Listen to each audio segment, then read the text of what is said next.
5 अंकों की सबसे बड़ी संख्या का पता लगाएं जो 7, 9, 11, 13 और 15 से विभाज्य हो। तो दोस्तों, जब भी बड़ी से बड़ी संख्या पूछी गई हो जितने भी अंकों की, तो हम उतनी ही बार 9 लिख देते हैं। 5 अंकों की पूछी गई तो हम 5 बार 9 लिख देंगे। तो 5 अंकों की बड़ी से बड़ी संख्या ये होगी। अगर वो सवाल में 6 अंकों की पूछे तो 9 को 6 बार लिख देंगे। 7 अंकों की जितने भी अंकों की पूछेगा दोस्तों उतनी बार हम 9 लिख देंगे। लेकिन ये जो है 7, 9, 11, 13 और 15 से विभाज्य नहीं है। तो दोस्तों, संख्या पता करने के लिए सबसे पहले हमें 7, 9, 11, 13 और 15 का एलसीएम निकालना पड़ेगा। तो दोस्तों, इसका एलसीएम निकालता हूँ मैं।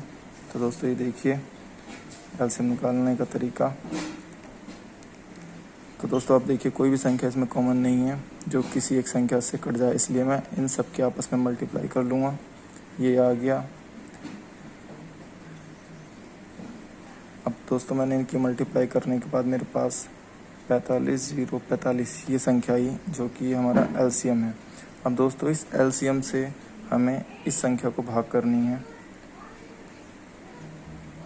तो दोस्तों, इसको हम जब भाग करेंगे तो भाग करने का तरीका ये है दोस्तों कि जब भी किसी बड़ी संख्या से उससे बड़ी संख्या को डिवाइड करना हो तो दोस्तों हमें 45, 0, 45 का टेबल तो आता नहीं है। तो दोस्तों, हमें क्या करना होता है कि आगे वाली 2 संख्या और ये 2 संख्याओं को देखना पड़ता है। अब हमें देखना है कि इससे कितनी बार ये 99 भाग हो सकता है। तो दोस्तों, 45 दूनी 90, 2 बार तो जा सकता है। तो दोस्तों, जब मैंने 2 बार किया तो मेरे पास ये संख्या निकल के आई। अब दोस्तों, इसको मैं माइनस करूँगा तो मेरे पास ये संख्या निकल के आएगी जो कि इस एलसीएम से छोटी है। तो दोस्तों, अगर अब मुझे पता चल गया कि ये जो भी संख्या वो पूछ रहा है 5 अंकों की, वो 45, 0, 45 का दूसरा गुणज है। तो दोस्तों, जब मैं इसका दूसरा गुणज देखता हूँ तो दोस्तों दूसरा गुणज हमारे पास यही संख्या आएगी।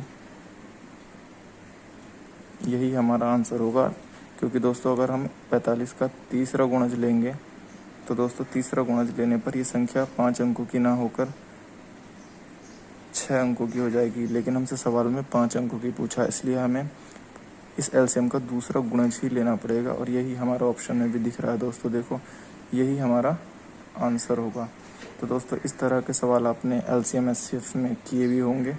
तो दोस्तों, ये सवाल प्रैक्टिस के लिए हैं, क्योंकि ये यूपीएसआई की तैयारी के लिए मैं करा रहा हूँ। और ये पिछले साल 2017 में जब पेपर हुए थे पिछली बार, तो प्रीवियस ईयर के क्वेश्चन पेपर करा रहा हूँ, और जिसकी मैं वीडियो के डिस्क्रिप्शन में लिख दूंगा कि कौन सी पाली में सवाल आया था। तो दोस्तों, आप जुड़े रहिए चैनल के साथ, क्योंकि मैं सारे ही सवाल आपके पिछले साल के कराऊंगा और आपकी यूपीएसआई की जो तैयारी है मैथ की, वो भी मैं आपकी कराऊंगा। मेरा उद्देश्य 40 में से 40 नंबर लाना है दोस्तों, और मैं आपकी इस उद्देश्य में आपका साथ दूंगा। और आप जुड़े रहिए चैनल के साथ। Thanks for watching.